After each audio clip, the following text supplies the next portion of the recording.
मिठाणी में मौजूद आहियूं मेन चौक ते जिते एहतजाजी मुज़ाहिरो कयो पियो वञे जेको काल सनान खान कुरैशी के गिरफ़्तार कयो आहे। इन हवाले सां वधीक हिते मुज़ाहिरीन जो छा चवणु आहे अचो त उन्हनि सां ॻाल्हि ॿोल कयूं। कंहिंजे हथनि में को केमिकल न हुयो, कंहिंजे हथनि में का लठ न हुई, पर उते किथां जूं बाहियूं अचनि इहो सभु सम्झनि था।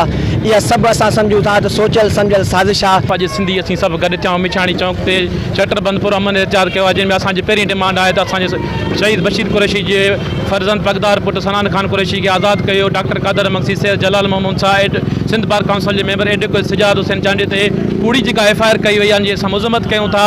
जेकॾहिं असां कॉम्प्रोमाइज़ अॻुवाणनि था हितां कारकुननि था केस ख़तमु न कया विया त हिन जो मुज़ाहिरनि जो दाइरो वधायो वेंदो, सिंध लेवल ताईं वधायो वेंदो ऐं नेशनल हाईवेज़ बंदि कया वेंदा। असां उनखे वार्निंग था ॾियूं त महिरबानी करे तव्हां केस ख़तमु कयो। सिंध एक्शन कमेटीअ जे प्लेटफॉर्म तां जेके बि असांजा रहबर अॻुवान जेके बि ॿधा विया आहिनि या नज़रबंदि कया आहिनि, असां इहो पुरज़ोर मुतालबो कयूं था त उन्हनि खे आज़ादु कयो वञे। चवणु हुयो त सनान खान जे मथां जेके केस कया विया आहिनि उहे हक़ाइक़ ते मबनी न आहिनि, उन्हनि खे फौरी तौर ते जेको आहे ख़तमु करे ऐं सनान खान कुरैशी खे आज़ादु कयो वञे, न त ॿी सूरत में असां एहतजाज जो दाइरो वधाईंदासीं।